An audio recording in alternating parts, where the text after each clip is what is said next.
¿Alguna pregunta antes de iniciar? No son prohibidos. Ay, perdón. Él abre la última.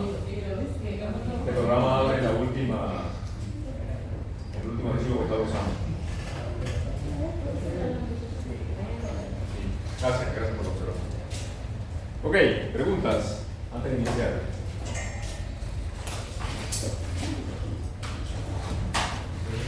Antes de continuar.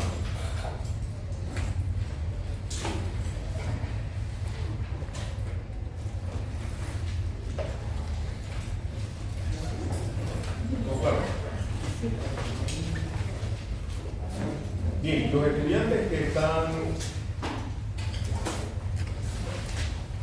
iniciando hoy con nosotros, que están incluyendo la materia o que están pensando incluir la materia, por favor, ahora al final de la clase se acercan donde Stalin, que es mi asistente, para que nos agregue al equipo de team del curso, ¿ok?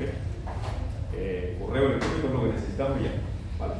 Es de los que están en esa situación de que van a incluir el curso. Por favor, se acercan al final de la clase para que Stalin los agregue. Bien. Ok, conceptos claves, el concepto de esfuerzo. El esfuerzo realmente, como definición, es la intensidad de una fuerza y se mide como la magnitud de la fuerza entre el área de la sección transversal del elemento que nosotros estamos estudiando. ¿A qué le llamamos nosotros sección transversal? Si yo tengo un elemento, a ver si puedo utilizar una pizarra de estas.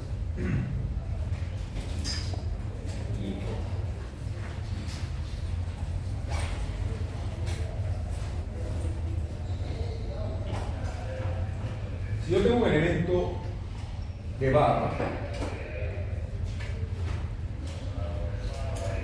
esa barra va a tener un eje longitudinal a lo largo de su longitud. A ese eje se le conoce como eje longitudinal.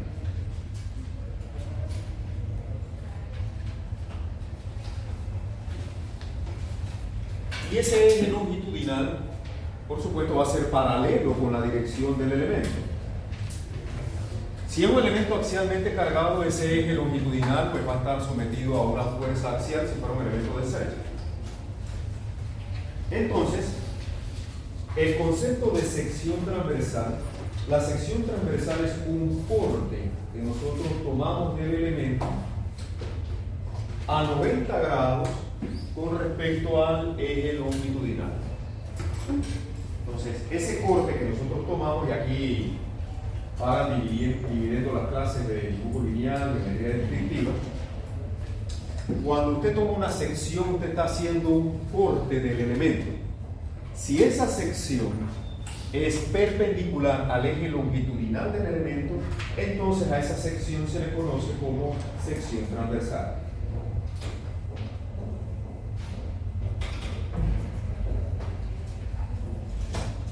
Transversal. La sección transversal entonces va a ser un corte tomado a 90 grados con respecto al eje longitudinal del elemento. Y es fundamental porque nosotros vamos a trabajar con una de las propiedades más importantes de los elementos que vamos a estar estudiando, que es el área de la sección transversal. ¿Eso qué quiere decir? Que si yo tomo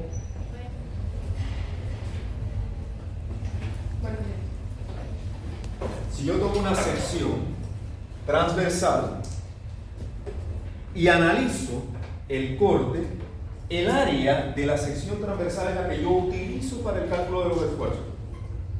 Eso quiere decir que si esta barra es de sección transversal circular, el área con la que nosotros vamos a trabajar precisamente es la que estoy sombreando aquí en verde. Esto sería para nosotros el área de quién, de la sección transversal del elemento. Entonces, Fundamental que ustedes tengan esos conceptos muy claros. Eje longitudinal, el eje del elemento que va en la dirección del propio miembro. La sección transversal es un corte que se toma a 90 grados con respecto al eje longitudinal del elemento. Y el área de la sección transversal sería el área que se observa cuando tomo dicho corte. ¿Preguntas de eso? ¿Estamos claros? Eso quiere decir entonces que el esfuerzo, cuando nosotros lo calculamos, va a ser la relación entre la fuerza que está recibiendo el elemento y dicha área de la sección transversal. ¿Okay? Entonces, si yo tengo una fuerza axial aquí en este elemento, vamos a decir que aquí hay aplicado una fuerza de tensión, este elemento longitudinal que allí tengo, que puede ser un elemento de Seltzer, está recibiendo un esfuerzo que va a ser igual a la magnitud de la fuerza entre el área de la sección transversal. Si el elemento tuviera otra forma, porque yo puedo tener una barra de sección transversal circular, pero también podría tener, digamos, una pieza de madera que puede ser como esta.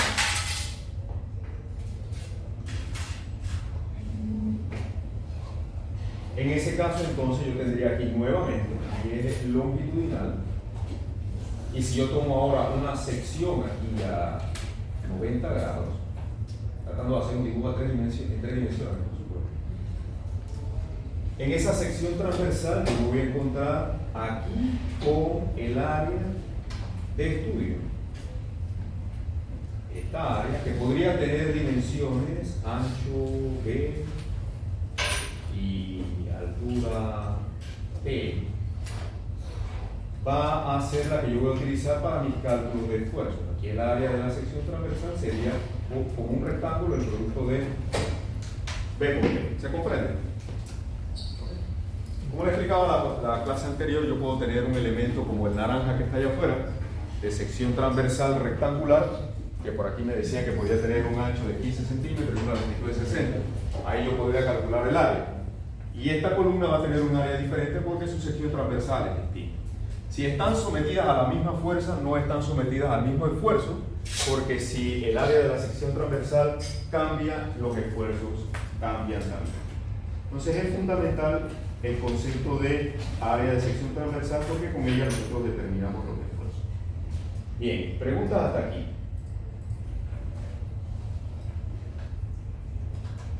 Ahí hay dos ejemplos. Una barra de sección transversal circular, otra barra de sección transversal rectangular, y podemos tener otro tipo de elementos. Yo puedo tener un elemento de sección transversal tubular, como muchos. Puedo tener una sección hueca,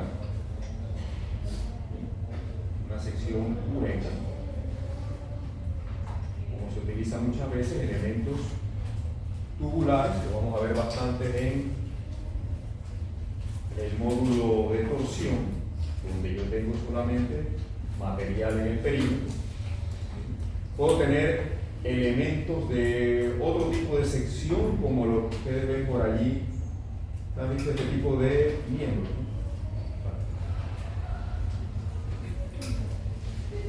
¿Cierto? ¿Han visto este tipo de vigas por ahí, verdad? Sí. Entonces, nuevamente, aquí yo tengo un elemento donde su eje longitudinal sería el que es paralelo a la dirección del miembro, que sería nuestro eje longitudinal. Y por supuesto, cuando yo tomo una sección aquí a 90 grados del eje longitudinal, el área de esa sección transversal es el área que voy a observar cuando tomo dicho corte. Entonces, esa área, pues la voy a sombrear aquí en verde, es la que se ve proyectada cuando tomamos ese corte a 90 grados del eje longitudinal. Esta sería el área de la sección transversal, una de las propiedades más importantes de los elementos que nosotros estudiamos. Y es fundamental que eso usted lo tenga bien claro. ¿Se comprende? ¿Sí? Bien.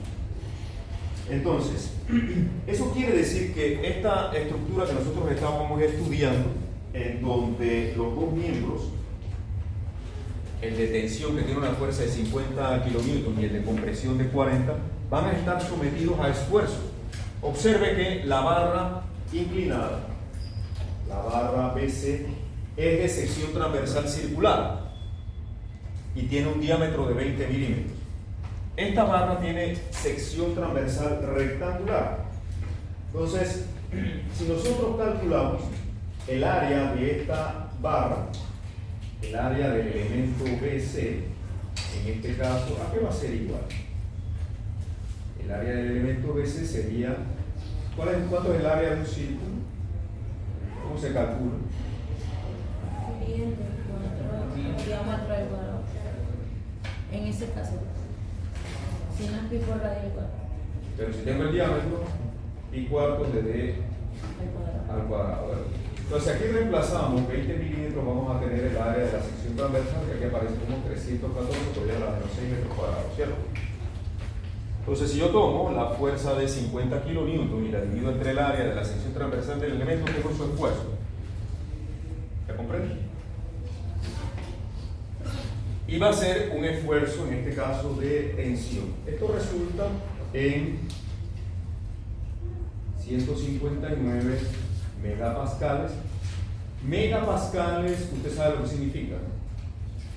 Cuando hablamos de pascales, el pascal se define como newton sobre metro cuadrado. Estas son las unidades de esfuerzo. Las unidades del esfuerzo son unidades de fuerza entre área de la sección, entre el área de la sección transversal. ¿Ok? Entre el área de la sección transversal, así es que el esfuerzo, dimensionalmente hablando, va a tener unidades de fuerza entre área, ¿sí? Fuerza entre longitud al cuadrado. Entonces, si hablamos de megapascales, el prefijo mega, ¿qué significa?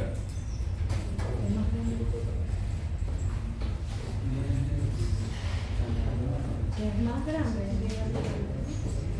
Los prefijos físicos. Mega, ¿qué quiere decir? Empieza por centi, deci, centi, y así se va subiendo, ¿no? ¿Verdad? Y va aumentando. Hay prefijos que son con 10 a la menos algo, que son de reducción y otros son de amplificación. Kilo es por 10 a la 3, mega es por 10 a la 6. Por ahí escuché algunos que decían 10 a la 9. Ojo. Giga es por 10 a la 9. Error que cometen todos los estudiantes, espero que este no sea el caso, aunque siempre hay alguien que comete ese error. Mega significa 10 a la 6 y es un prefijo de abreviación para no tener que trabajar con unidades tan grandes. ¿Cuánto pesa usted en newtons?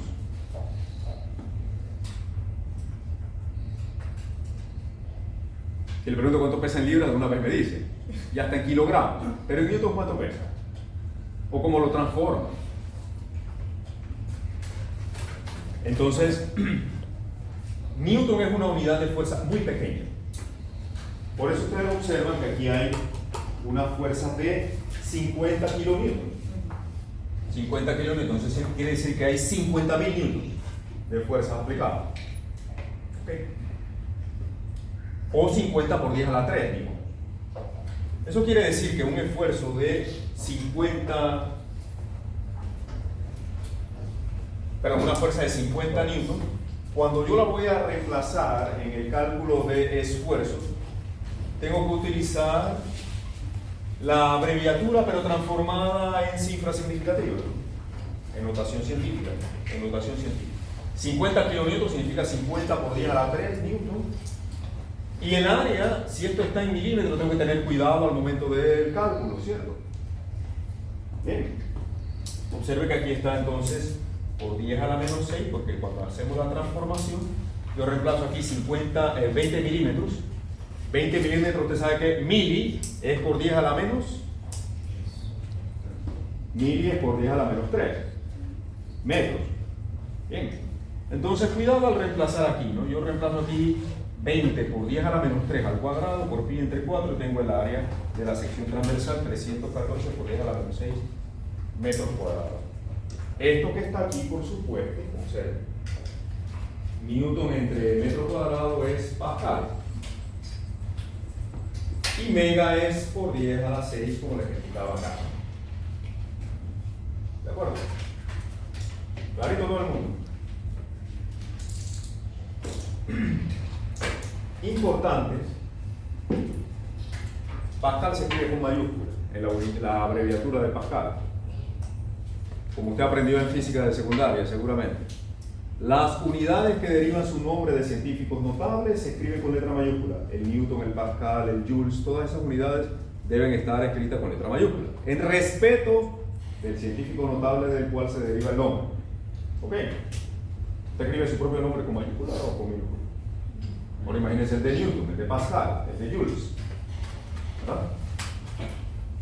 Y los prefijos, algunos se escriben con minúscula y otros se escriben con mayúscula. El mega se escribe con mayúscula, el giga se escribe con mayúscula, el tera también se escribe con mayúscula. Pero el mili de milímetro se escribe con minúscula, el kilo de por 10 a la 3 se escribe con minúscula, kilogramo, kilómetro, eso se escribe con minúscula. ¿De acuerdo? Es importante que usted lo tenga presente porque usted va a ser un profesional. Y así como tiene que escribir con reglas ortográficas correctas, también debe respetar la ortografía de las unidades de medida. ¿Bien? Ok. Sé que ojo por ahí que me va a escribir megapascal con minúscula aquí y con minúscula acá, porque estaría diciendo otra cosa. Si utiliza M minúscula aquí me está diciendo que eso es mil, no mega. ¿Me explico? Okay. Y si me escribe Pascal con minúscula, yo no entiendo qué está escribiendo. ¿Sí me estoy explicando? ¿No? Okay. Ese es el lenguaje universal de la ingeniería, de la física, de la matemática. Y es importante que usted lo respete. Ahora bien, nosotros vamos a estudiar la resistencia de las estructuras, porque para eso nosotros vamos a diseñar. Para determinar si una estructura tiene suficiente resistencia, los esfuerzos, que es una ecuación fundamental que vamos a estar utilizando, los esfuerzos no deben ser mayores que los esfuerzos permisibles.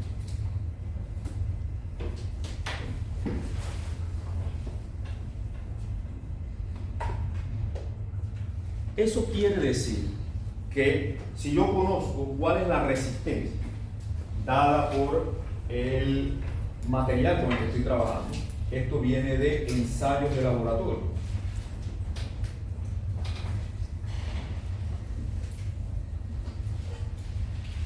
Y vamos a ver más adelante curvas características para determinar cuánto esfuerzo yo le puedo aplicar a un material. Si yo tomo el caso, por ejemplo, de una barra de acero, como un espécimen de barra de acero, la someto a fuerza y estudio el comportamiento de fuerza y deformación del elemento, cuánto esto se elonga y qué esfuerzo recibe, yo podría construir un gráfico de fuerza por deformación. Más adelante vamos a hablar sobre esto. Pero también podría escribir el gráfico en términos de otros parámetros. Yo podría plantear mi gráfico en términos de, en lugar de fuerza, yo podría hacerlo en términos del esfuerzo.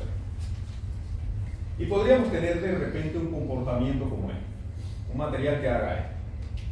Y esto puede ser una prueba de laboratorio. Nosotros vamos con un espécimen de acero, de otro metal, lo llevamos al laboratorio y se somete ese espécimen a un ensayo, ¿bien?, para caracterizar las propiedades.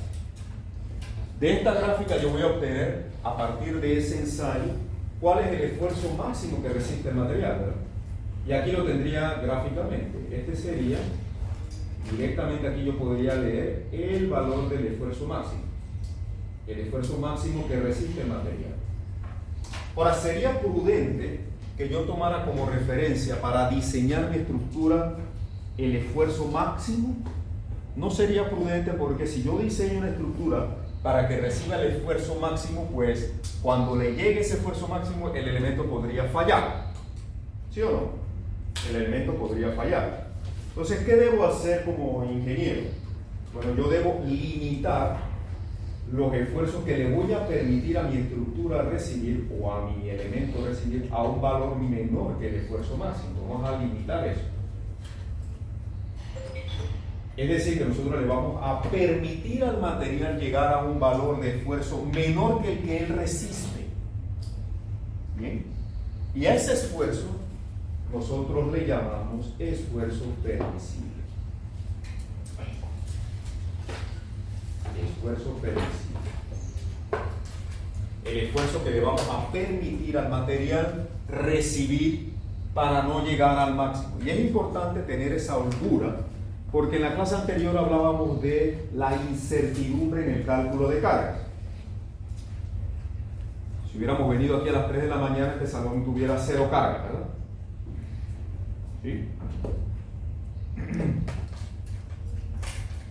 Ahora usted ve el salón bastante lleno, entonces la carga, la que está sometida en la losa en donde nosotros estamos, está recibiendo ahora más carga.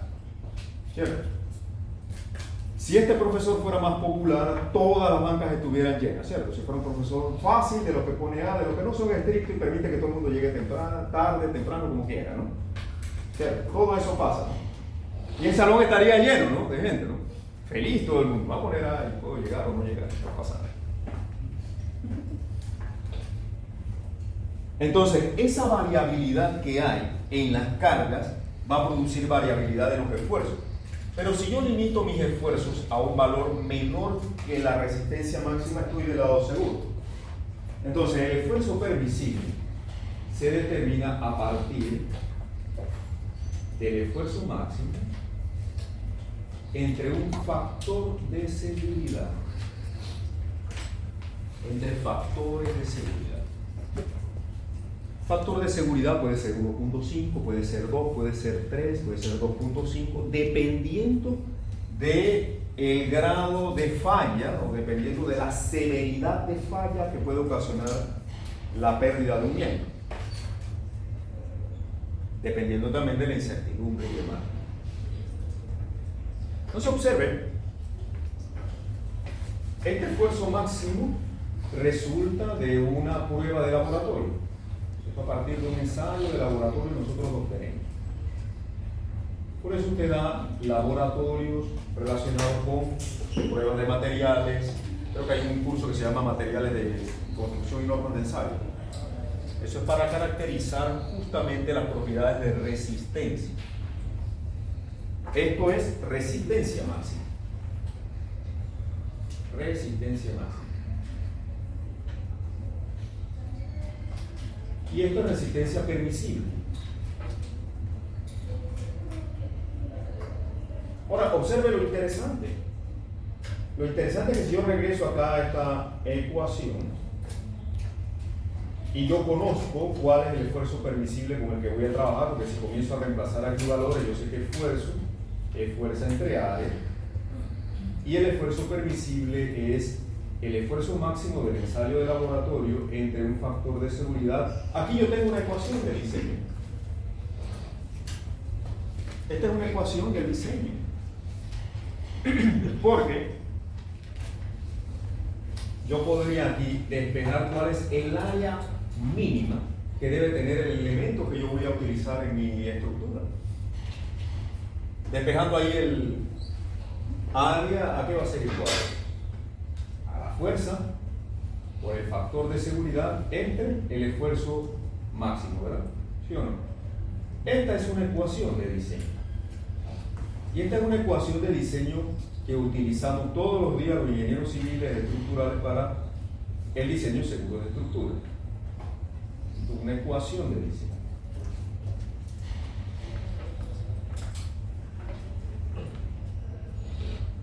Entonces observe lo siguiente. ¿La fuerza de dónde viene? Bueno, la fuerza son las cargas, las acciones. ¿Bien? Las acciones, la fuerza que le está llegando. El factor de seguridad, observe que lo que hace es amplificar el valor de esa fuerza. ¿Sí o no? Si yo tengo una fuerza de 50 kN y la amplifico por un factor de seguridad de 2, esa fuerza de 50 kN por 2 queda en una fuerza de 100 kN. Entonces voy a terminar diseñando para una fuerza mayor que la que va a recibir la estructura. Eso es seguridad. Y eso compensa la incertidumbre. ¿Cierto? Y aquí está en el denominador, ¿qué cosa? La resistencia máxima. La resistencia máxima de las pruebas de laboratorio. Eso quiere decir que si yo tengo un material que tiene una resistencia y esa resistencia es alta, yo necesito menos área de sección transversal, ¿sí o no? ¿Es lo mismo diseñar una barra de madera que una barra de acero? E intuitivamente usted sabe que el acero va a tener una resistencia mayor que la madera. Entonces, si yo voy a trabajar con un material, yo debo conocer su resistencia máxima y en función de esa resistencia estaría dada el área mínima. Fíjense la desigualdad que tengo aquí, el área mínima que debo colocar en un elemento. ¿Sí? Entonces, ahí hay tres parámetros. Área es lo que yo voy a diseñar como ingeniero estructural. Las fuerzas vienen de mi análisis estructural, esto es estática. El factor de seguridad por lo general ya viene establecido en las normas de diseño, en los códigos, en los reglamentos, en las leyes. Y no es potestad de un ingeniero, por más idóneo que sea, el decidir arbitrariamente estos factores de seguridad. Esto ya está normado. En los cursos de diseño usted va a ver que utilizamos siempre códigos, reglamentos, normas nacionales e internacionales que nos indican con qué factores de seguridad trabajar.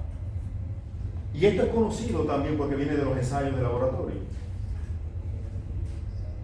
El día de mañana usted lo contratan como ingeniero para hacer una revisión de una estructura existente que tiene 80 años. Usted llega allá y lo primero que pregunta, ¿hay planos? Obviamente no hay planos, porque hace 80 años que eso está por ahí, los planos no existen. Pero usted lo buscaron para hacer un análisis y ver si el nuevo uso que va a tener el edificio aguanta con las nuevas cargas. Usted no conoce nada del edificio, nada más dónde está y usted llegó ahí, no hay información. Usted tiene que comenzar a reconstruir el caso desde cero. ¿Qué hace? Si vamos a analizar este edificio, pues yo necesito saber si estas columnas tienen capacidad para el nuevo uso que le vamos a dar a la losa de allá arriba, que podría ser el caso, ¿no? ¿Bien? Entonces, si yo quiero saber la resistencia que tiene esta columna, yo debo tomar una muestra de ella. Yo puedo extraer un núcleo del concreto. Usted lo ha visto esos cilindros. Yo puedo extraer con un taladro especial un núcleo, una muestra. Como cuando usted va al médico y el médico le dice, tiene que traer un examen de orina, sangre, de todo. Porque yo lo veo a usted muy bien, pero yo no sé internamente cómo está. ¿Sí o no? El ingeniero es igual, pero en las estructuras. Los pacientes nuestros son los edificios, las carreteras, los puentes. Entonces, para poder determinar si el elemento todavía tiene capacidad, yo vengo y hago una extracción de núcleo, voy al laboratorio, hago un ensayo y tengo este valor. Hago un análisis estructural y obtengo la fuerza que está recibiendo el elemento, como lo hicimos con la estructura que teníamos de ejemplo aquí. Los factores de seguridad ya vienen dados en los códigos. Entonces, con esto ya usted puede tomar una decisión de ver, bueno, me está resultando, este elemento tiene un área de tanto, tiene suficiente capacidad, esta fórmula se lo va a decir. Si no tiene suficiente capacidad, usted tiene que incrementar la resistencia de él, reforzarla, aumentar el tamaño, colocar placas de acero, hacer algo para incrementar este parámetro. ¿Se comprende para dónde va? Perfecto. Entonces, 159 megapascales es el esfuerzo del elemento BC, y de las propiedades, fíjense, aquí ya se sabe, de las propiedades del acero, el esfuerzo permisible, esto es conocido, en este caso es 165 megapascales. Esto de ALL es lo mismo que permisible, solamente que está en letras, en siglas en inglés, que quiere decir ya lo otro, que se traduce como, obviamente, permisible, es lo mismo. ¿Bien? ¿De acuerdo? Así que por ahí usted verá esta notación, pero se refiere a permisible, es lo mismo, solamente que está escrito en inglés.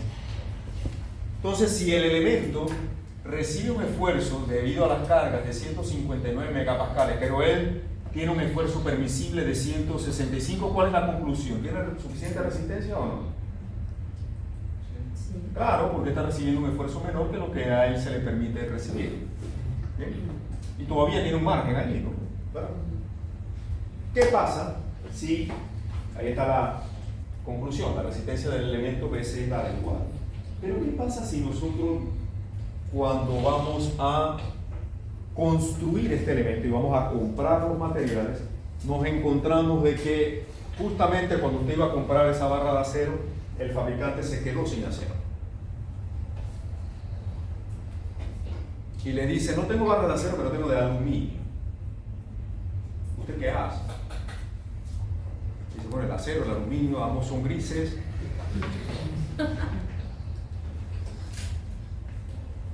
Cosa que sucede todos los días en Panamá. Panamá no es un país de industria siderúrgica. Nosotros el acero lo importamos. Tenemos acero que viene de Estados Unidos, de China, de Turquía, bueno, muchos países. Entonces, usted tiene un proyecto, esto es un elemento muy sencillo, pero usted tiene un proyecto, usted tiene que tiene que hacer un pedido de materiales y el fabricante le dice, tengo disponible nada más ahora mismo estas barras de aluminio. Lo siguiente que usted pregunta, ¿qué es? ¿Cuándo le llega las de acero? ¿Sí o no? Como cuando usted va a comprar cualquier cosa, ¿no? ¿Cuándo le llega? Ah, bueno, déjeme ver, y entra ahí. El embarque está no sé qué, eso viene de Turquía, tiene que llegar no sé dónde, en 2 meses. Si usted va y le dice al dueño del proyecto que tiene que esperar 2 meses para construirle lo que él está esperando para mañana, ¿usted qué cree que va a hacer ese hombre?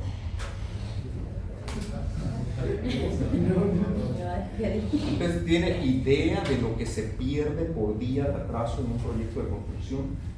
Estamos hablando de miles de dólares diarios que se pierden por un atraso. ¿Okay? Yo supe de gente que se quitó la vida en pandemia. Esas son cosas serias. ¿Sí? Porque cuando usted tiene un préstamo de un banco, una inversión que está haciendo millonaria, y su ingeniero va y le dice, no hay acero, vienen 2 meses. Hay que esperar. Usted se ríe, pero ese hombre en ese momento su primera idea es, ¿cuánto tiempo me tomará llegar al centenario para tirarme de ahí?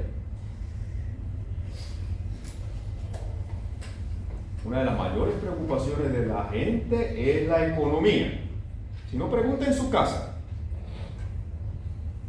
Okay. Entonces, usted como ingeniero no quiere dar malas noticias. Y usted no está para producir malas noticias. Usted lo buscan para solucionar problemas, ¿sí o no? Y usted está entrenado como ingeniero para solucionar problemas. Por eso al final de cada capítulo, usted que ve que ¿con qué termina el capítulo de cada libro? ¿Con un banco de qué? Problemas. O sea que si a usted le gustan los problemas, usted está en la carrera correcta. Porque lo que usted va a hacer es resolver problemas. A mí me encantan los problemas. Y a mi bolsillo le encantan más. Porque cuando alguien me llama y me dice, tengo un problema, lo primero que se traduce en mi mente es, ¿a qué voy a cobrar algo bueno? Con esta profesión se puede hacer muy buen dinero. Pero, si usted tiene el conocimiento, cada que digo eso la gente se pone como contenta, ¿no? Como, bueno, está bien, usted puede hacer muy buen dinero con esta profesión, y de hecho usted lo va a hacer, pero tiene que prepararse. Tiene que prepararse. Ahora usted llegó allá y le dijo al de la casa de materiales, perfecto, bueno, me llevo la de aluminio, si lo que hay es eso, yo tengo que resolver con lo que hay. ¿Verdad? Porque usted no quiere llegar donde el dueño del proyecto con malas noticias, usted tiene que llegar con buenas noticias. Y la buena noticia sería, mire señor inversionista, no hay ningún problema, no hay barras de acero, pero vamos a utilizar barras de aluminio, inclusive vamos a poder ahorrar dinero, y el inversionista una vez eso se le traduce en más ganancias, ¿sí o no? ¿Verdad? Ahora, ante una situación como esa que parecía ser adversa, usted la puede transformar en algo bueno, ¿sí o no? ¿Sí o no? Sí. Pero tiene que tener conocimiento, tiene que saber con qué, tiene que tener la seguridad. Si usted llega allá y dice, no hay acero, no sé qué hacer, en ese momento el dueño está pensando cambiarlo automáticamente. ¿Sí o no? Por supuesto, porque usted no resuelve. Usted más bien genera problemas. ¿Yo para qué tengo un ingeniero ahí? Eso es lo que le van a decir. ¿Sí o no? Y es lo correcto que se lo digan. Bien. Entonces, fíjense qué ocurrió. Te dice, bueno, perfecto, vamos, dame una barra de esas para llevarla al laboratorio y ensayarla para ver cuál es la resistencia. Y resulta que en la resistencia del acero, que habían 165 megapascales, ahora la del aluminio es de 100. ¿Qué va a suceder con el área de la sección transversal si ahora yo tengo una resistencia menor? Yo necesito aumentar el área, ¿verdad? Ya no puedo utilizar un diámetro de 20 milímetros. Yo no puedo comprar las barras de aluminio ahora de 20 milímetros. ¿Por qué? Porque va a fallar. Y esa sí es la peor de las tragedias, ¿no? Construir algo que vaya a fallar y que ponga en peligro la vida de la gente que está debajo de esa estructura. Ok, entonces hacemos el cálculo nuevamente. Fíjense, ¿qué tendríamos que hacer? Perfecto, yo tengo aquí mi esfuerzo, mi fuerza. Si regresamos, podríamos trabajar con esta misma fórmula. Recuerden que esfuerzo es fuerza entre áreas y el esfuerzo permisible yo lo conozco. Voy a trabajar con esta parte de la fórmula porque mi área ¿a qué va a ser igual? El área debe ser por lo menos la fuerza entre el esfuerzo permisible, ¿cierto? Eso quiere decir que si yo ahora tomo mi fuerza de 50 kilonewtons, ¿verdad? 50 por 10 a la 3.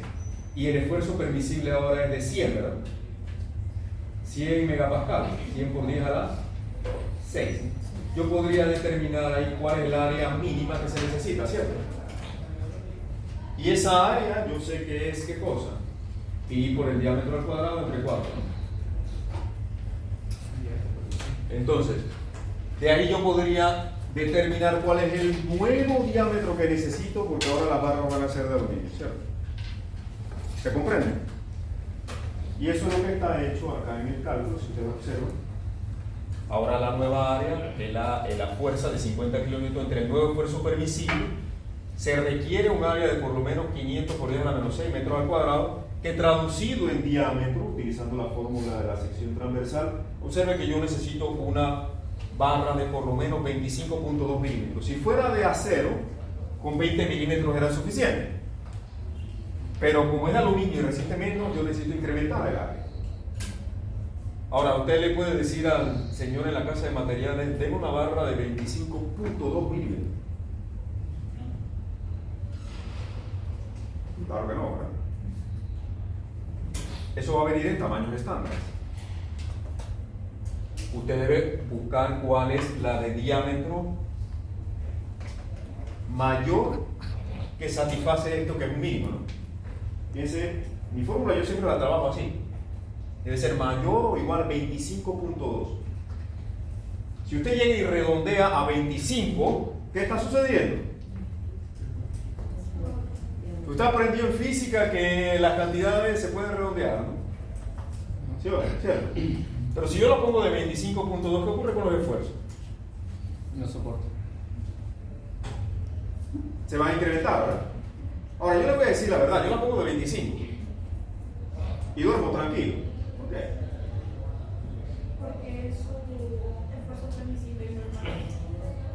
Porque aquí hay un margen de seguridad. Ahora, eso lo hago yo no le estoy recomendando que lo haga usted. Usted ponga la de 30 milímetros.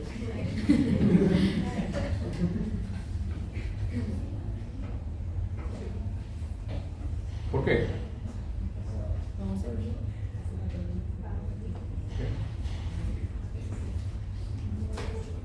Bien, preguntas de esto. Fíjense lo que dice la conclusión, una barra de aluminio de 26 milímetros o más de diámetro sería la adecuada.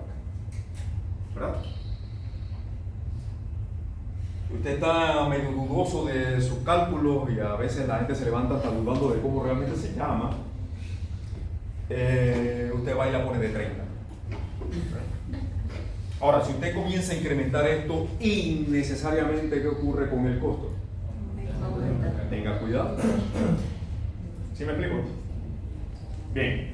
Preguntas hasta aquí. No, clarito. Bueno, así funciona el diseño. Ya, yo con esto podría decir ya yo tengo el 80% del curso dado, porque todo lo que nosotros vamos a hacer está basado en esos principios elementales que acabamos de definir. Ahora bien, vamos a explicar un poco más sobre los esfuerzos. Las cargas axiales van a producir esfuerzos normales, como les decíamos. El área de la sección transversal es el área que nosotros tomamos cuando cortamos el elemento en una dirección a 90 grados de su eje longitudinal. La resultante de la fuerza interna en un miembro axialmente cargado es normal a una sección transversal al eje del miembro. Lo que explicaba hace un rato, ¿no? La relación entre eje longitudinal y eje de la sección transversal.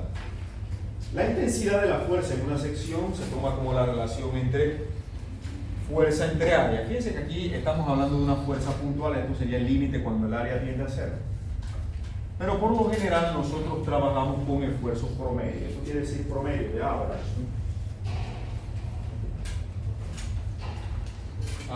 Promedio.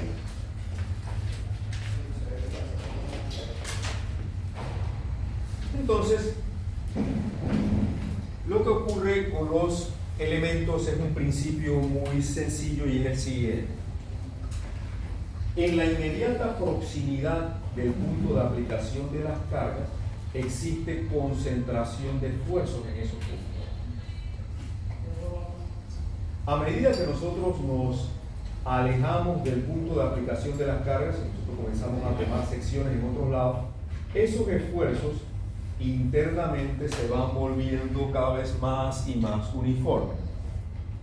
¿Sí?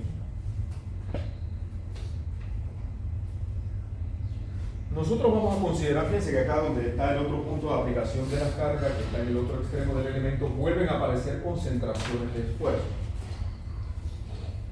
Hay un principio que se conoce como principio de Saint-Venant. Vamos a anotarlo por aquí.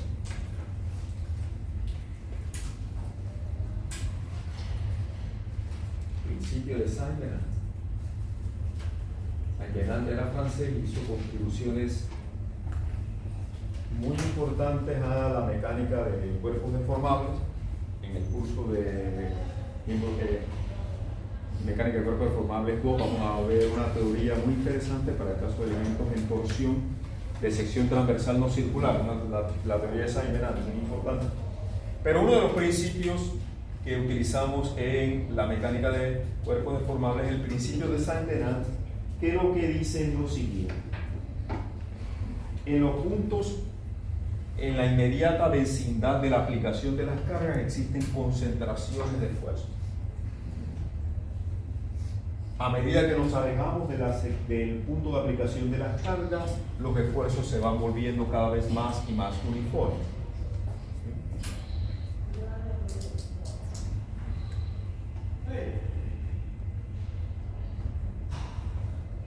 Nosotros en nuestro análisis vamos a trabajar con esfuerzos uniformes. Los efectos de concentración de las cargas, las amplificaciones que ocurren se toman con algunos factores de concentración de carga que lo vamos a ver más adelante, pero por lo pronto nosotros vamos a trabajar con esfuerzos promedios, esfuerzos uniformes. Más definiciones. Las cargas aplicadas en un elemento axialmente pueden ser de dos tipos. Nosotros podemos tener cargas céntricas y cargas excéntricas. Una carga excéntrica cuando su línea de acción coincide con el eje longitudinal del elemento. Ahora, el eje longitudinal del elemento se toma como el eje donde se encuentra ubicado el centroide geométrico de la sección. ¿Usted recuerda el concepto de centroide y momento de inercia? Bien. El eje longitudinal de un elemento dado se ubica donde se encuentre el centroide de dicha sección transversal. Por ejemplo, si yo tengo un ángulo, una sección transversal en forma de ángulo, como los ángulos de las flechas, ¿no? El centroide de ese ángulo más o menos está por aquí, ¿verdad? ¿Cierto? ¿Se va? Entonces, ese es el eje longitudinal del elemento. Eso quiere decir que si yo proyecto mi elemento en profundidad, en perspectiva, vería una cosa como esta. ¿Sí o no? Y aquí tendríamos el área de su sección transversal. Vamos a colorearlo aquí. Entonces el eje longitudinal sería el eje descrito por la posición del centroide.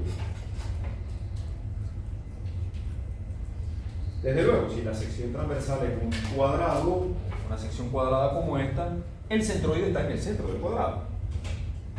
Pero si es un ángulo, va a estar el eje longitudinal donde ubicado se encuentre dicho ángulo, dicho centroide, perdón, donde ubicado se encuentre dicho centroide. ¿De acuerdo? Bien. Entonces una fuerza concéntrica es una fuerza que se encuentra aplicada en el eje longitudinal del elemento. Su línea de acción va por el eje longitudinal del elemento, que es el centroide. Está definido por el centroide.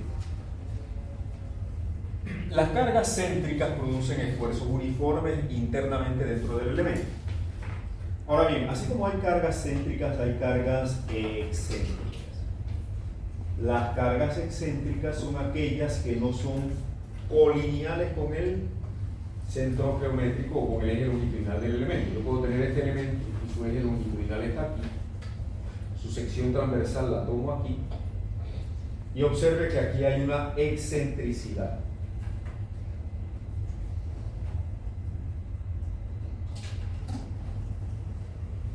Una excentricidad entre la fuerza y el eje longitudinal del elemento, aquí dada por esta letra D.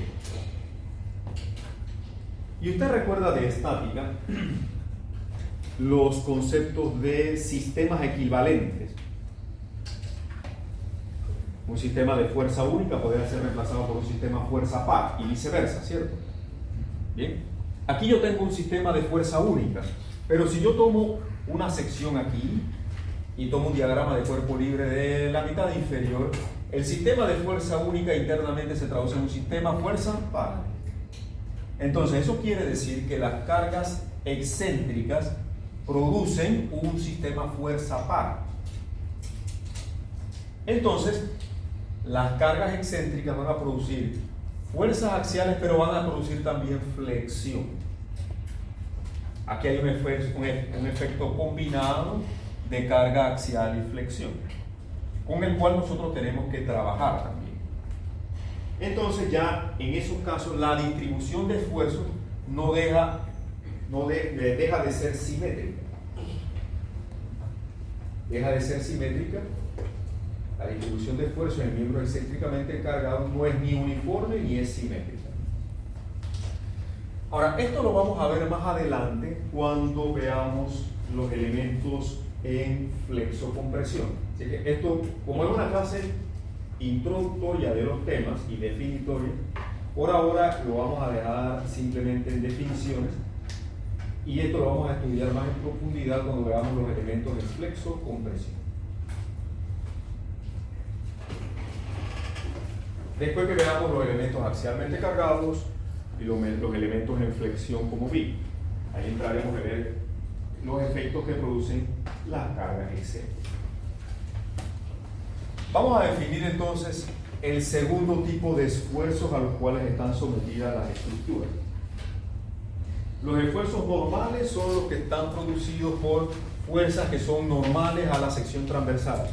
Ahora, si la fuerza es paralela a la sección transversal del elemento, allí se producen esfuerzos cortantes. Entonces podríamos definir esfuerzos cortantes como aquellos que son paralelos a la sección transversal del elemento.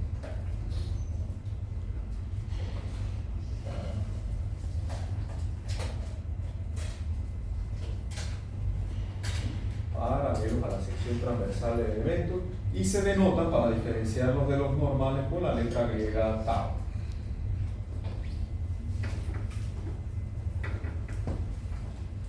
Entonces, los esfuerzos cortantes son producidos por fuerzas cortantes. Usted suele llamarle V a la fuerza cortante, ¿verdad? Entonces, la relación entre, igual, la misma relación de esfuerzos para esfuerzos cortantes, fuerza cortante entre el área de la sección transversal. Y observemos este caso. Fíjense esta barra AB sometida a este par de fuerzas aquí. El eje longitudinal, fundamental, el eje longitudinal del elemento sería un eje a lo largo del miembro, ese sería nuestro eje longitudinal. Y si aquí nosotros tomamos una sección transversal a 90 grados, por ejemplo, y cortamos aquí, yo puedo hacer un diagrama de cuerpo libre en esa sección y me voy a encontrar entonces con, para que haya equilibrio, con que aquí hay una fuerza cortante, ¿cierto? ¿Okay? Entonces, la relación entre la fuerza cortante y el área de la sección transversal produce un esfuerzo cortante.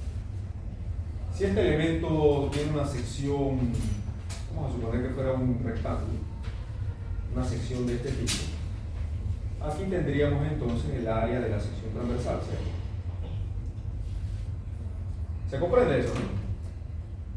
Entonces, la relación que hay entre la fuerza cortante y el área de la sección transversal es lo que produce nuestro esfuerzo cortante. Aquí esta fuerza cortante es P en este caso. Vamos a revisar lo que dice el texto aquí. Las fuerzas P y P' se aplican transversalmente al miembro AB. Fíjense que son fuerzas paralelas a la sección transversal, paralelas a la dirección transversal.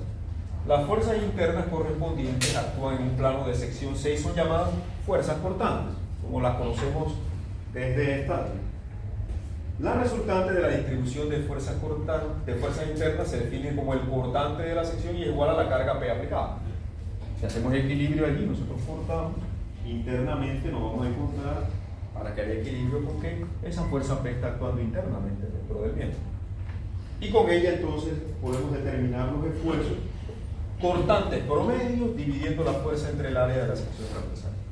Posteriormente, cuando veamos vigas y veamos los esfuerzos tanto normales como cortantes vigas, vamos a ver que esto tiene una distribución de esfuerzos diferente. Pero por ahora vamos a trabajar con los valores promedios. Como les decía, la distribución de los esfuerzos cortantes realmente no se puede asumir como uniforme. Pero eso lo vamos a ver en detalle cuando veamos flexión en vigas. Así que por ahora estos son definiciones nada más.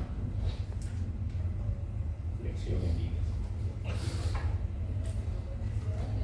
Por ahora estamos estudiando definición.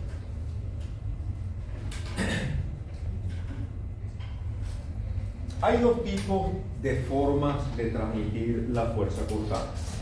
Y aquí vamos a ver un poco de detalles de construcción de conexiones. Conexiones. La conexión entre los elementos, sobre todo cuando son elementos metálicos o elementos de madera que nosotros necesitamos conectar con pernos, tornillos y demás. El cortante puede ser, la fuerza cortante se puede transmitir de dos formas: mediante un cortante simple o mediante un cortante doble. Mediante cortante simple o cortante doble. Aquí yo tengo dos placas. Si yo veo esto en planta, quizás estaría viendo algo así. Yo tengo viendo la imagen en planta, yo puedo tener una placa superior. Aquí tengo mi perno y puedo tener una placa inferior acá. y necesito transmitir esa fuerza a lo largo de ese perno. ¿Se comprende? Aquí lo estoy viendo en planta, aquí lo estoy viendo en sección. ¿Se ve? Yo necesito empalmar esos dos elementos y transmitir esa fuerza a través de ese perno. ¿Cómo sería el diagrama de cuerpo libre de ese perno? ¿Cómo se le está aplicando carga a este perno aquí? Esta fuerza aplicada le estaría produciendo una presión de este lado, ¿sí o no? ¿Verdad? De este lado, cuando yo halo aquí, se produce una presión de este lado, ¿verdad? ¿Sí o no?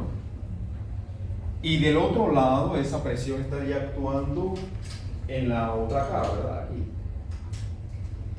Importante que usted lo pueda visualizar bien, ¿no? ¿Se comprende, no? Si yo halo aquí, imagínate, trate de visualizarlo, estoy aplicando presión al perno de este lado, si halo por acá, la presión viene de este otro lado.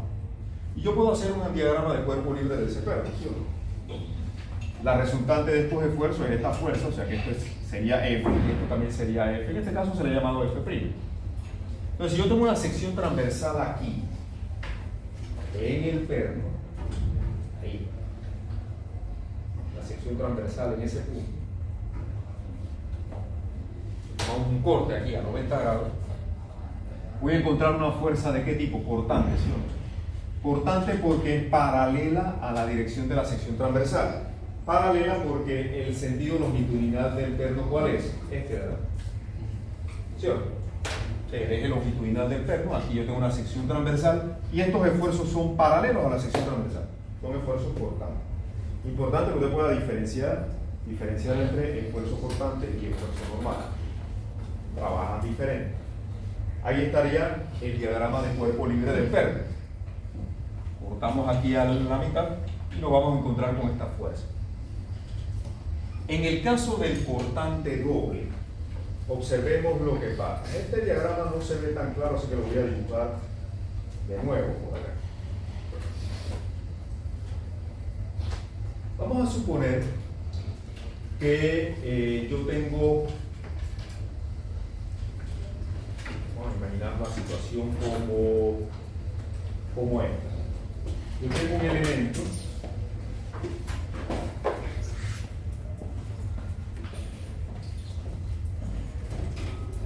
que voy a conectar. Vamos a poner una cosa.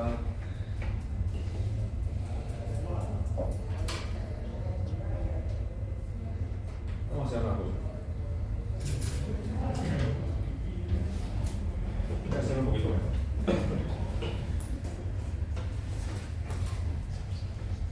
Utilizar líneas ocultas y todo.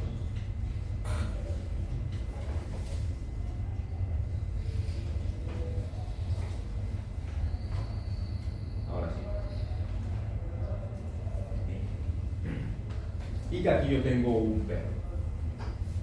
Aquí yo tengo una fuerza aplicada y esa fuerza la voy a transmitir al apoyo a través de esta especie de conexión. Ahora, esta placa yo la estoy viendo sólida aquí y este elemento está insertándose así. Por eso las líneas ocultas, lo estaba visualizando. Pues vamos a suponer que estos son dos placas, una a ambos lados de este elemento. Voy a tomar ahora una vista de perfil. Vería que aquí el curso de dibujo cobra de dividendos, ¿no? Paga dividendos. Entonces yo tomo, los profesores allá ponen una cosa como esta, ¿no?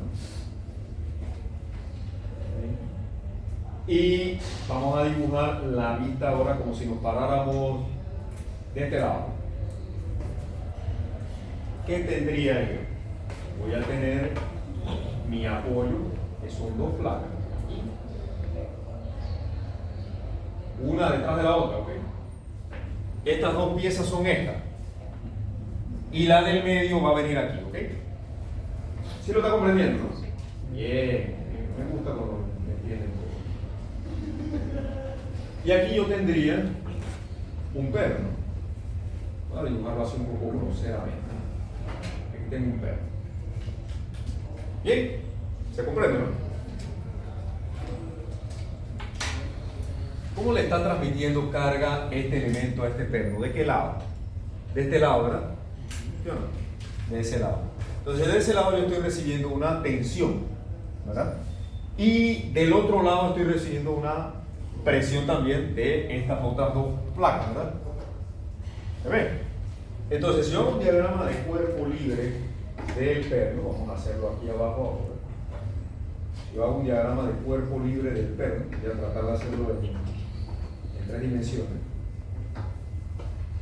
Tengo el perno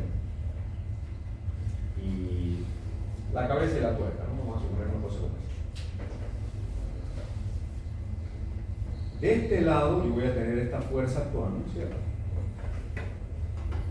Que está aplicando presión aquí, ¿verdad? ¿Sí o no? ¿Verdad? Y del otro lado, pero en otro plano, yo voy a tener la fuerza que aplican los apoyos. Estarían aplicando fuerzas aquí y acá, ¿verdad? Vamos haciéndolo en 3, lo he volteado. Aquí yo tengo una de las placas y aquí tengo la otra. Para que esto esté en equilibrio y si cada una va a recibir la misma cantidad de fuerza, estas fuerzas serían iguales a qué? A la mitad de este, obviamente.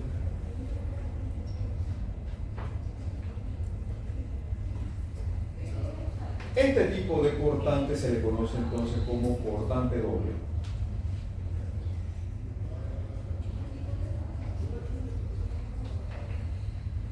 Como cortante doble, ¿cierto? Entonces, si yo corto aquí internamente, no importa dónde corte, es lo mismo, hay simetría, en cualquiera de esos dos puntos, la fuerza interna a la que está sometido el perno aquí es igual. Aquí está el corte, aquí está la fuerza F medio. Y la fuerza cortante entonces aquí es igual. ¿Cuánto es? Haga equilibrio aquí. ¿Cuánto es igual esta fuerza? ¿A cuánto es? Oye, aquí mismo está, ¿no? F medio, ¿no?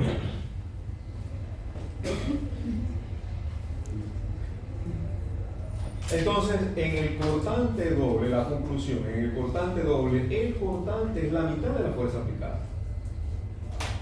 En el cortante simple, la fuerza cortante es justamente la fuerza aplicada.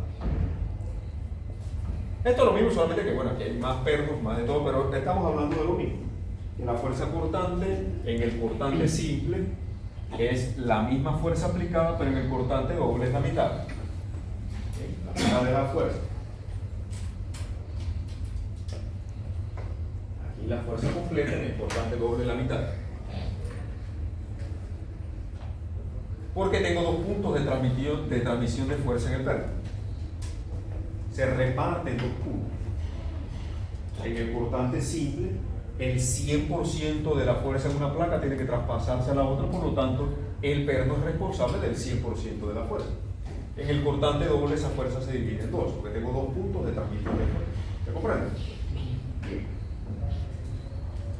Y eso es importante por lo que vamos a ver ahora en la continuación de este problema. Profe, igual eso sería equidistante. Sí, porque el flujo construye simétricamente. Ok. Entonces, eso es importante porque cuando nosotros vamos a construir una estructura, ya debemos dejar de pensar en que nuestras estructuras son líneas como el profesor de estática los hacía cuando usted estaba chiquito, ¿no? Hace un par de semanas atrás. Ok. Nuestras estructuras son físicas, tienen conexiones. Los elementos tienen que poder conectarse entre sí. Trabajo en equipo. Yo tengo elementos, tengo conexiones, todo el mundo tiene una función distinta, al final de cuentas trabajan como un sistema. ¿Sí? Y en un plano estructural, yo no puedo venir y dibujar mi estructura como líneas, como hace el profesor de estática. Yo tengo que dibujar elementos que se van a construir y se van a conectar y que van a recibir esfuerzos, y a lo largo de los puntos de aplicación de las cargas hasta los apoyos, esos esfuerzos van a ir pasando de miembro a miembro, de conexión a conexión, y nadie puede fallar en esa cadena de transmisión de fuerza. Nadie puede fallar. Todo el mundo en su responsabilidad como equipo, como sistema, tiene que trabajar de manera adecuada. como cuando usted tiene un equipo de trabajo, ¿no? ¿Sí? Su equipo de trabajo es tan fuerte como el más débil de los miembros, ¿sí o no? Es así de sencillo. La cadena siempre falla por el eslabón más débil, ¿no? ¿Sí? Su equipo nunca va a ser fuerte si usted tiene un par de miembros que son peso muerto, que no aportan, ¿sí o no? ¿Verdad? ¿Qué ha pasado? Claro que les ha pasado. Entonces, un equipo es tan fuerte como el más débil de los miembros, así de sencillo. Entonces, una estructura también. Hay elementos con distintas responsabilidades, trabajo en equipo, cada quien aporta al sistema según su requerimiento.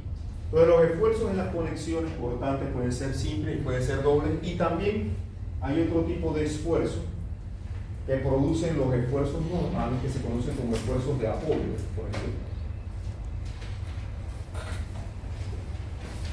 Esto lo producen los esfuerzos normales en compresión o en compresión.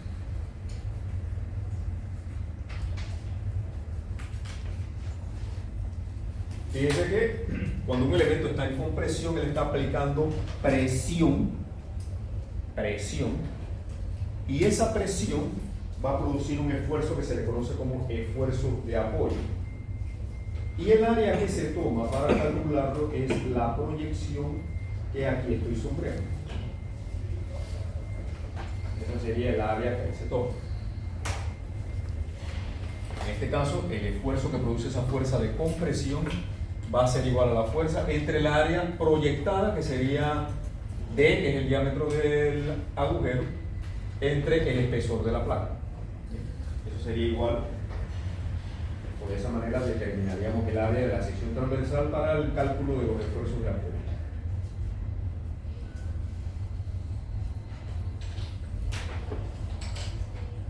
Tornillos, remaches, pernos, todos estos elementos de conexión crean esfuerzos en puntos de contacto o superficies de apoyo de los miembros que conectan cuando están sometidos a compresión. La resultante de la distribución de fuerza en la superficie es igual y opuesta a la fuerza ejercida por el perno. Esta fuerza cortante se transmite como una presión acá en la placa, y el esfuerzo de apoyo se calcula como la fuerza entre el área que aquí está proyectada. Lo voy a sombrear nuevamente y en el ejemplo lo vamos a ver todavía más claro. El esfuerzo de apoyo en las conexiones, para diferenciarlo de los demás esfuerzos normales, utiliza la letra B, que significa bearing, que es apoyo. Apoyo.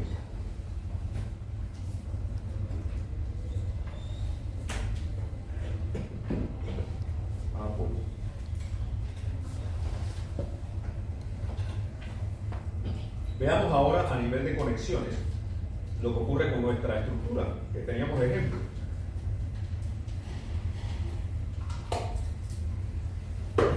Aquí está ya cómo esto se va a construir. Y así es como lo veríamos construido después. No líneas y puntos, no. Esas son simplificaciones que hacemos para el análisis. Pero no hay que perder de vista el hecho de que esto debe construirse. Yo no puedo venir con un elemento grandote a conectarlo con un elemento pequeñito. Tiene que haber armonía entre los miembros del equipo y del sistema estructural que yo tengo, ¿cierto? Tiene que haber estética también. Todo eso influye en el momento del diseño. ¿Verdad? Dicen, por eso que existe la carrera de arquitectura. Por ahí hay un refrán bastante conocido que dice: si el arquitecto diseña la estructura de un edificio, el edificio se cae. Porque el arquitecto lo que va a ver son la estética, la funcionalidad, las áreas, la distribución de espacio. ¿Okay? Que en una casa, por ejemplo, usted no ponga la cocina al lado de una habitación, ¿verdad? Cosas como esa. O una ventana que dé de la interna, que dé de la habitación principal a la sala. Pero una cosa como esa no, ¿verdad? Y cuando la gente está en su intimidad, en su recámara, no quiere una ventana que dé para la sala, ¿no? Eso Usted se ríe, pero Estaba pasando. a menos que sea gente muy excéntrica, ¿no? Es otra cosa. Pero el arquitecto está para distribuir armónicamente la estética, los espacios, la funcionalidad, la integración con el entorno, muchas de esas cosas, ¿no? Pero cuando se trata de cálculos matemáticos estructurales, entonces, si un arquitecto diseña la estructura de un edificio, el edificio se va a caer. Ahora, si un ingeniero diseña la estética de un edificio, el edificio hay que tumbarlo por feo. Porque el ingeniero lo que piensa son en cuadrados, en rectángulos, en... Estructural. Sí. Y en simplificar, el edificio ideal para mí sería el edificio que parece como caja de refrigerador, ¿no? Completamente rectangular de arriba abajo, sin gracia alguna.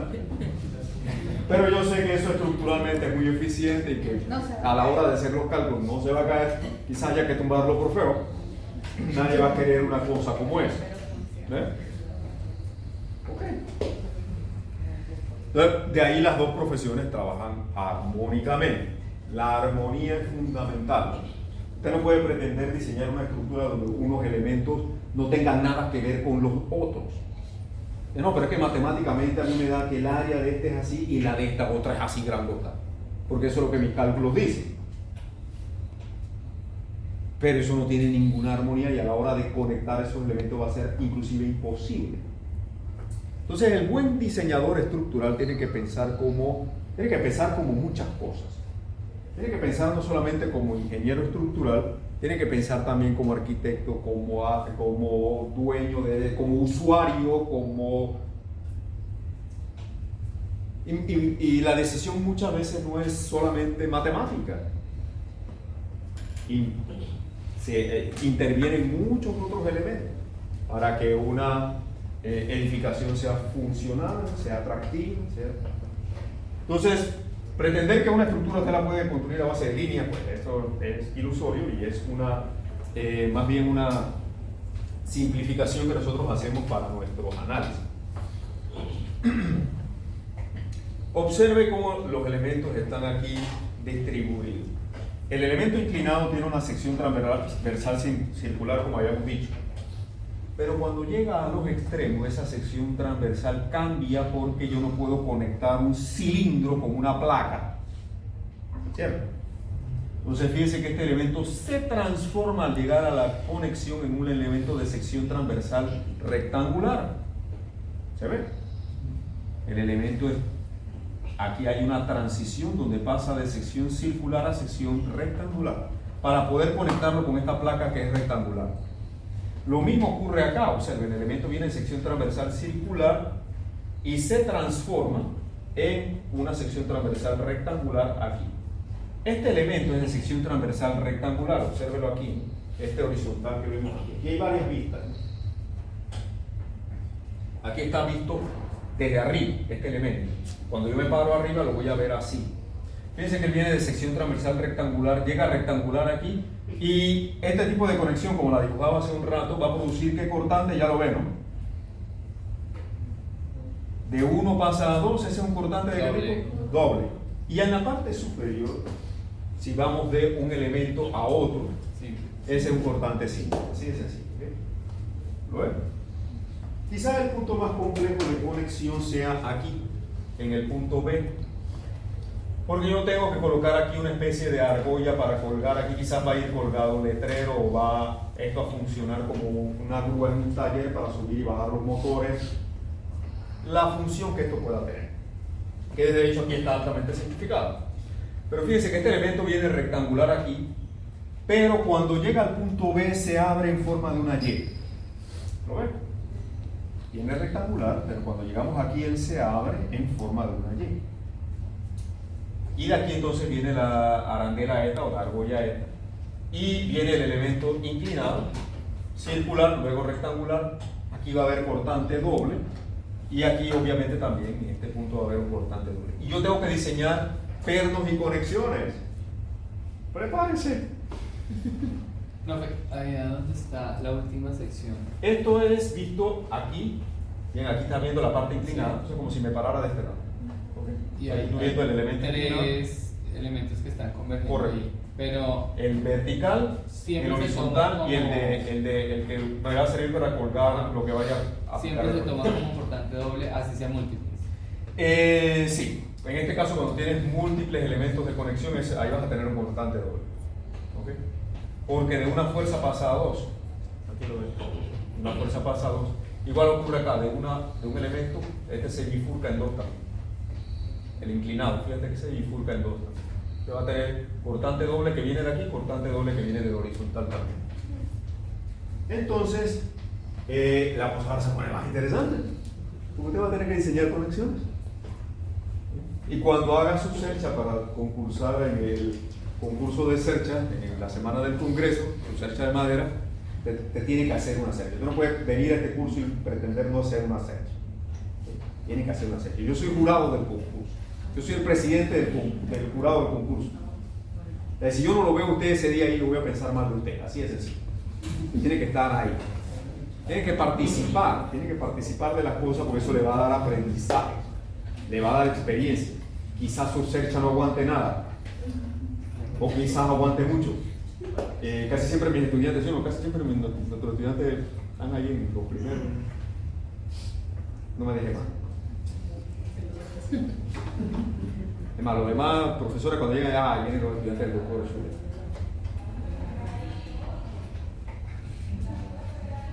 Tiene un compromiso usted, tiene una responsabilidad. Si pierde ya sabe lo que va a pasar. No, mentira, no pasa nada. Adiós la materia. Recuerde que aquí no se gana y se pierde, se gana y se aprende. Bien, se gana y se aprende. Por eso saqué F, pero aprendí. No te preocupes, el otro año la das de nuevo, no pasa nada. No pasa nada. No será ni el primero ni el último. Ya, sacúdete la lágrima, límpiate el polvo de la caída que te diste y sigue para adelante que el camino es para allá. No pasa nada, no pasa nada. Créanme, no pasa nada. Se gana y se aprende. Y se le va a enseñar para que aprenda, ¿no? Entonces, tenemos las dos fuerzas de los elementos, 40 y 50 kilómetros, ya eso lo habíamos calculado. Vamos a ver qué pasa a nivel de las conexiones.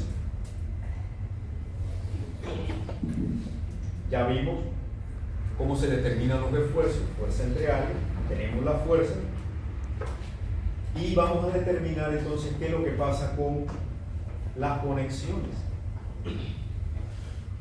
La barra inclinada está en tensión, recuerdan la fuerza de 50 kilonewtons. Y habíamos determinado su esfuerzo que eran 159 megapascales.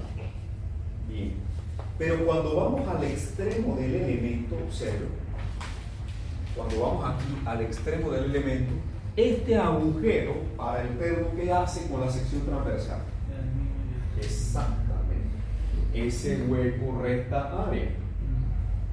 Si yo ahora tomo mi sección transversal aquí, y yo tengo una fuerza que viene aquí de el elemento BC de 50 kilonewtons. Por acá en el elemento no pasa nada, el elemento está completamente sólido aquí, ¿no? Bien. Pero aquí, en el punto de conexión, yo tengo que abrirle un hueco al elemento para poder conectarlo. Tengo que perforar eso allí y al hacerlo va a haber una disminución en el área de la sección transversal. Los esfuerzos, fundamental, los esfuerzos no se pueden transmitir en los espacios vacíos, no se puede transmitir en el aire. Los esfuerzos no pueden brincar, ¿ok? O sea, el esfuerzo no puede circular por donde yo no tengo material. Entonces, esta fuerza va a transmitirse en forma de esfuerzo por donde yo tengo material, que es aquí y aquí, ¿sí o no? ¿Se comprende? ¿Verdad? Entonces, cuando yo tomo esa sección, yo me voy a encontrar con un elemento que en ese punto realmente es así. ¿Verdad? Entonces yo tengo que determinar los esfuerzos que aquí se producen. El área ahora es distinta. Yo tengo aquí un ancho, observe, de 40 milímetros.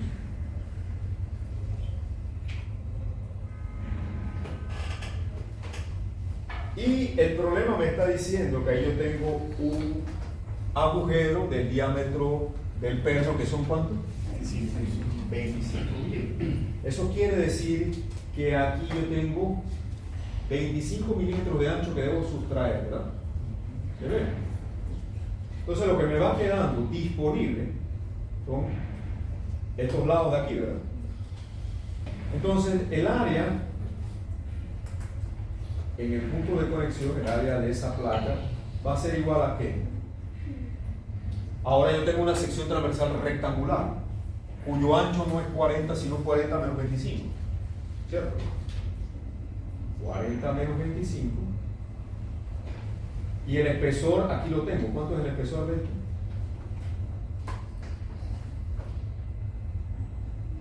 De ese. 20 milímetros, ¿verdad? 20 milímetros. Este espesor hacia allá atrás es 20 milímetros. Ahora, por supuesto, esto es por 10 a la menos 3 y esto también, ¿no? Por 10 a la menos 3, porque son milímetros. Entonces, observe lo que sucede. Fíjense. El área ahora en el punto de conexión es de 300 por 10 a la menos 6 metros al cuadrado. La misma fuerza, pero como tengo menos área, fíjense lo que ocurrió con los esfuerzos. En el miembro, el esfuerzo en el elemento es BCE 159, pero en el extremo, en la conexión, crece a 167. Dijimos que el acero tenía un esfuerzo permisible de ¿cuánto ustedes recuerdan? 165. Si yo dejo eso así, va a fallar la conexión. ¿Sí o no? Porque ahora le está llegando más esfuerzo que lo que eso debe tener. ¿Verdad? Ahora, eso quiere decir que esos 40 milímetros aquí no están funcionando. Yo debiera incrementarlo un poquito más, ¿no? Para que este esfuerzo sea menor que 167. ¿Se ve? El problema no lo hace. Lo deja así. Yo es una irresponsabilidad. No dice nada. Y esto yo lo tomé directamente del Dylan Johnston. Ellos ni siquiera comentan sobre esto. Eso se lo estoy diciendo yo acá. ¿Ok? Si el esfuerzo permisible del acero es 165, realmente yo debiera hacer algo con esos 40 de repente, por menos de 45. ¿Sí? Alguien que haga el cálculo aquí con 45, en vez de 40, ponga 45, a ver a cuánto cambian los esfuerzos. Pero rápido, rápido. Se fue el tiempo.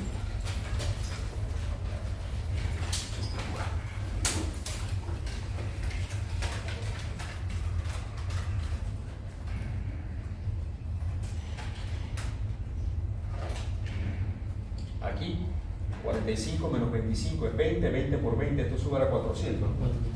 400, cambia aquí nada más 400, ¿no?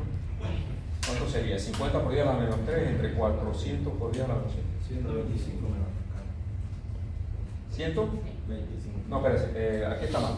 Esto es 20, 25, si esto lo subo a 45, menos 25 es 20 por 25. Ah, ¿cuánto es? 125. Y podría funcionar, ¿cierto? ¿Verdad? Podría funcionar. Solamente tendría que aumentarle esto a 5 milímetros y ya trabaja. Bien.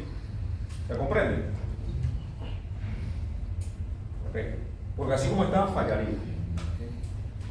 Entonces, veamos qué sucede con el puntal. El puntal es el elemento horizontal que está sometido a compresión. Por lo general le llamamos puntales a los elementos de compresión. Es una jerga de la ingeniería estructural. Estos esfuerzos del puntal, no sé si los calculamos por ahí, pero el elemento AB tiene un área de 50 por 30. 50 por 30 milímetros, lo ven, 50 por 30. 50 milímetros por 30 milímetros. Eso produce un área de 1500, ¿verdad?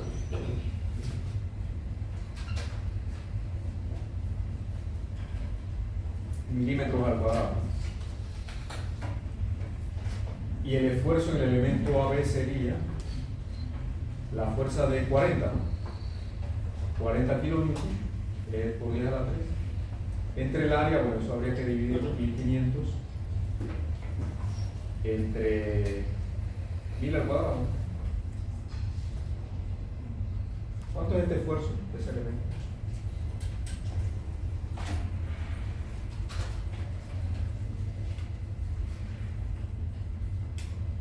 En megapascales, ¿no?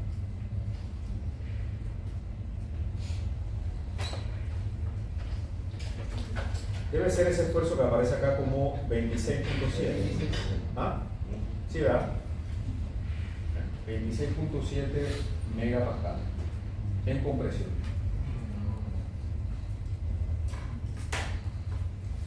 Por lo general nosotros, igual que en estática, los esfuerzos positivos, tensión, los negativos, compresión, ¿no?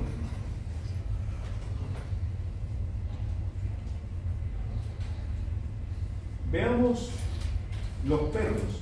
Veamos qué es lo que pasa con los pernos. En el punto C yo tengo constante psi, que es donde llega la fuerza del elemento inclinado de 50 kN. El perno tiene un diámetro de 25 milímetros, según el problema. La fuerza cortante va a ser igual a la fuerza de 50 kN porque tengo un cortante psi. Estas fuerzas son de 50 kN. El área del perno es un círculo de diámetro 25 milímetros, pi por el diámetro al cuadrado entre 4 o pi por el radio al cuadrado, me produce el área. Entonces, el perno en el punto C está sometido a un esfuerzo cortante que va a ser igual a su fuerza entre el área, en este caso 102 megapascales. Como ingeniero, yo tendría que revisar cuál es la resistencia al cortante de los pernos que estoy utilizando. Eso por lo general también viene especificado en las fichas técnicas de los pernos. O, en su defecto, yo podría llevar unos cuantos pernos de esos al laboratorio y ensayarlos. A mí me encanta mandar cosas al laboratorio y ensayar porque yo soy muy escéptico de las fichas técnicas que mandan los fabricantes. Yo prefiero, vamos a tomar un par de muestras de esas, vamos a ensayarlas para ver cuánto es la resistencia. Me da confianza, ¿verdad? Lo otro es un papel que vino de otro país y yo le diría como recomendación, mejor dude de eso. ¿Por qué? Porque cualquiera con una computadora y un escáner hace maravillas. ¿Sí? Mejor es hacer ensayos y determinar que usted pueda realmente ser testigo de cuánto es la resistencia que esto tiene. Esto habría que compararlo contra la resistencia del perno que estamos utilizando y ver si este esfuerzo es menor o mayor que el permitido para dicho perno. Pero así se calcularía. Cuando vamos al perno en el punto A, aquí, ahí hay un cortante de qué tipo, ya lo ve aquí, ¿no? Doble. Entonces, la fuerza que está recibiendo este perno va a ser, si aquí pasan 40 kilonewtons, ese perno le llega un cortante de 20. 20 de un lado, 20 del otro. Ahí estaría, ¿verdad? Lo veo.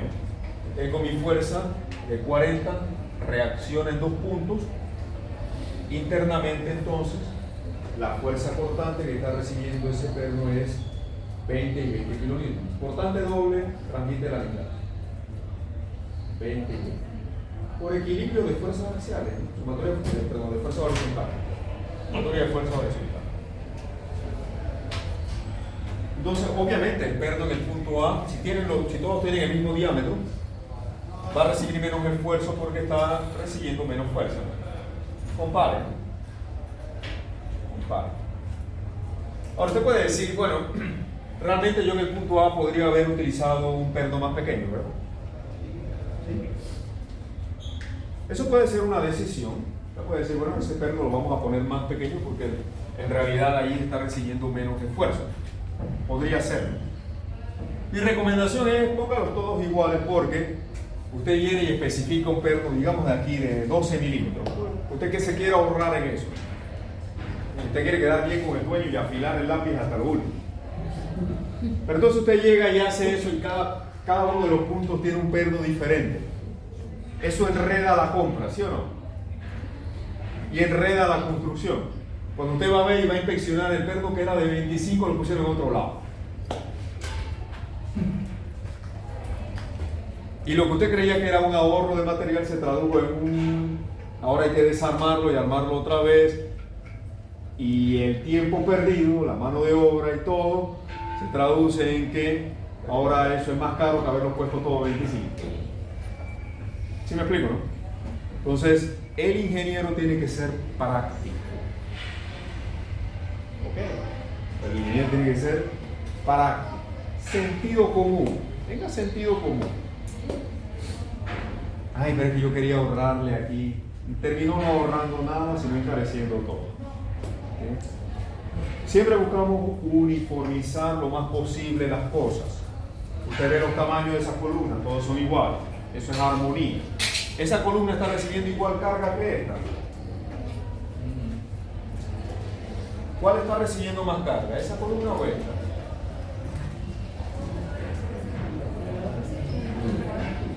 Al ojo usted lo puede ver. Esa columna es responsable de un pedazo del edificio, pero esta es responsable de un pedazo más grande. Porque el área tributaria de esa columna es mucho mayor que la de aquella.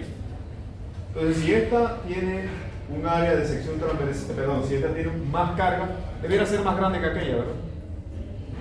Y si hacemos los cálculos, a todos nos va a dar que esa columna va a recibir más carga que aquella. Entonces, ¿por qué yo las pongo igual?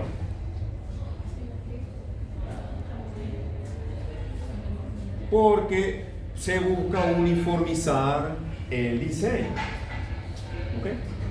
Esa columna, si está del mismo tamaño que esta, significa que esa está más sobrada que esta, ¿verdad? Porque si está recibiendo menos carga y tiene la misma área, el esfuerzo que ella recibe es menor, ¿sí o no? Así, ya usted sabe eso, ¿no? Bien. Pero entonces, al armonizar, al uniformizar, estamos simplificando la construcción, porque el que va a formaletear nada más ve el plano una vez y dice todas las columnas son de 50 centímetros de lado. Y a la hora de formaletear las hace todas igual. Si no, él tendría que cargar el plano para todos lados y decir, ¿de qué es esta? ¿Qué columna es que es esta? No, esta es de 40, no, y esta otra es de 30, y esta de acá es de 50, y es un enredo muy grande. Y ellos mismos le van a decir, ¿pero por qué no las pusieron todas igual? ¿Verdad? Eso es diseño. Eso es diseño. Entonces, el perno un poquito más complicado es el de las...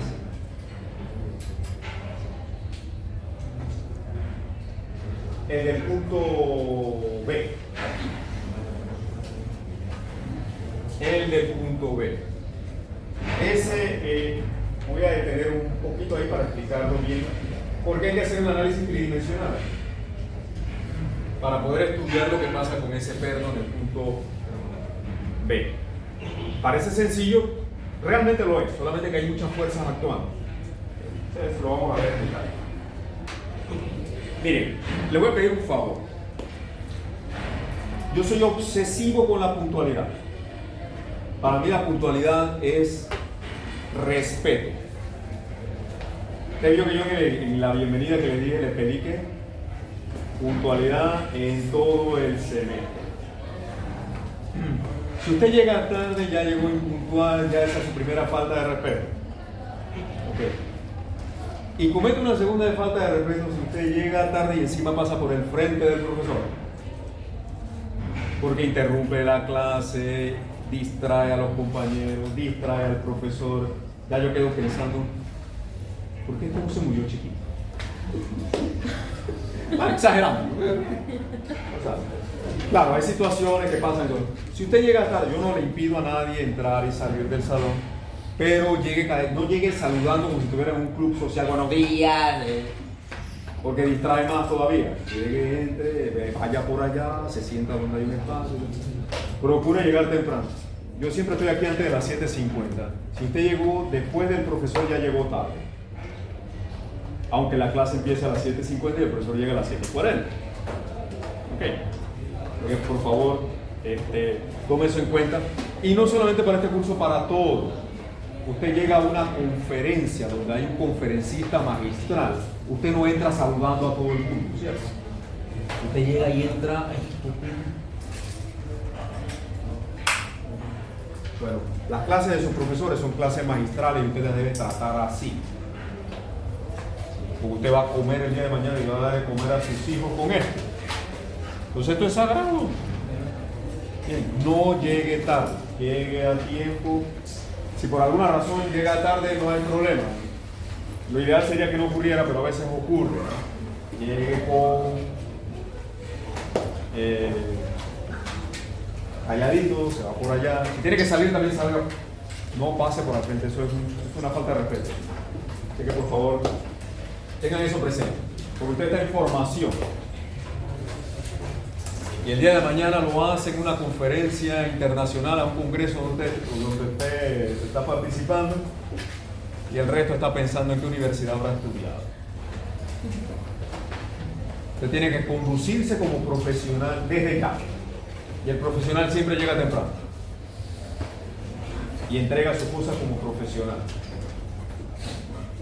Usted empieza practicando como profesional y termina siendo profesional. Entonces vamos a conducirnos todos de manera profesional, ¿sí? Preguntas antes de ir. Eso también es una gran falta de respeto. Yo no he dado por terminada la clase y todo el mundo está empaquetando. Profe, Mantengo, cuando yo me retiro, usted recoge todas sus cosas y las guarda. Bien. Sea respetuoso. Como usted cuando va a misa, ¿no? Usted se queda sentadito hasta que el sacerdote abandona el altar, ¿verdad? Usted agarra cuando él dice, ya te está saliendo por él. Usted no hace eso, ¿verdad? Esas son reglas de urbanidad, la manera como la sociedad se debe conducir adecuadamente. tengo una... Adelante. Con los cálculos que estaban haciendo arriba, Sí. normalmente a uno le dicen que cuando se trabaja en áreas, uno hace toda el área, Sí. luego hace el área de lo que está faltante, se resta. Pero ahí vi que usted restaba las superficies y luego lo calculaba con el espesor. Es que el área aquí va a ser, primero que el área aquí es rectangular. Aquí es como si yo tuviera dos rectángulos, uno aquí y otro acá. Los dos rectángulos tienen 20 milímetros de profundidad. ¿Sí? 20. Entonces si yo calculo esta dimensión, tendría que ser 40 menos 25 entre 2, ¿no? Porque son dos pedazos iguales. O simplemente las 1. Y tengo aquí 40 menos 25, que es 15, por 20, que fue lo que hicimos acá. ¿Ok?